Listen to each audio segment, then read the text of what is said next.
corridor through 4 states. But Tim Purdon quickly realized that executives at the pipeline company had no idea that this was a different type of dispute. The Standing Rock Sioux would not be bought off. Purdon told the pipeline company the story of the Black Hills, the Lakota heartland. The story began generations ago, when the 1851 and 1868 Fort Laramie treaties established the Black Hills of South Dakota and Wyoming as part of the Great Sioux Reservation, set aside forever for the use of the Sioux. Gold was discovered in the hills a few years later, and white settlers rushed in. The United States unilaterally took the Black Hills and chiseled the faces of its presidents into Mount Rushmore. But the Sioux never accepted the taking of their land. They filed suit in 1922 and ultimately won perhaps the longest-running legal battle in history. In 1980, the U.S. Supreme Court concluded that a more ripe and rank case of dishonorable dealings will never, in all probability, be found in our history. Because the U.S. government had taken land that had been set aside for the tribe, said the court, it owed the Sioux just compensation, including interest. But the Sioux refused the money. Since 1980, the money has sat in the Bureau of Indian Affairs, BIA, account in Washington, D.C., accruing interest, and the account is now worth nearly $2 billion. The Sioux don't want the money. They want the Black Hills. The Black Hills are not for sale, declared LaDonna Brave Bull Allard, a former Standing Rock tribal historian, and never will be sold. You don't sell your mother. You don't sell sacred. There is no money in the world. There is no just compensation. That is the center of our heart.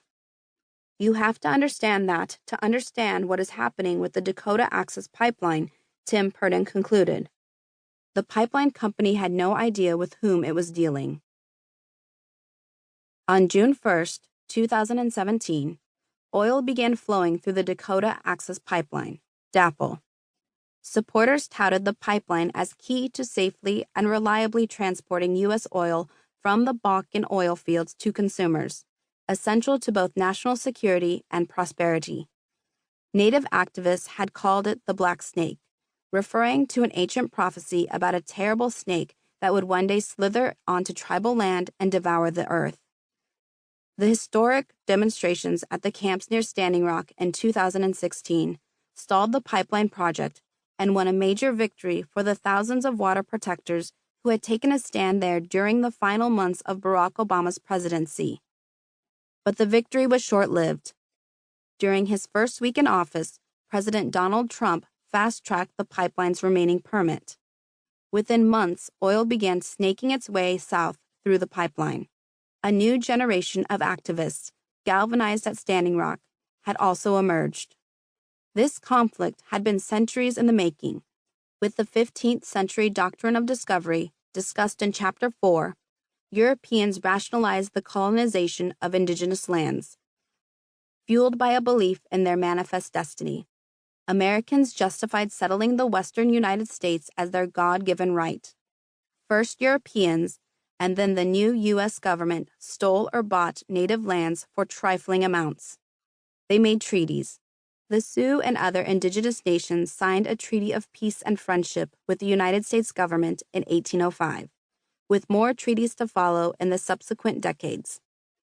Standing Rock was part of the Great Sioux Reservation, established by the 1851 and 1868 Fort Laramie treaties and whittled away for years after in a shameful history of misdealing by the U.S. government.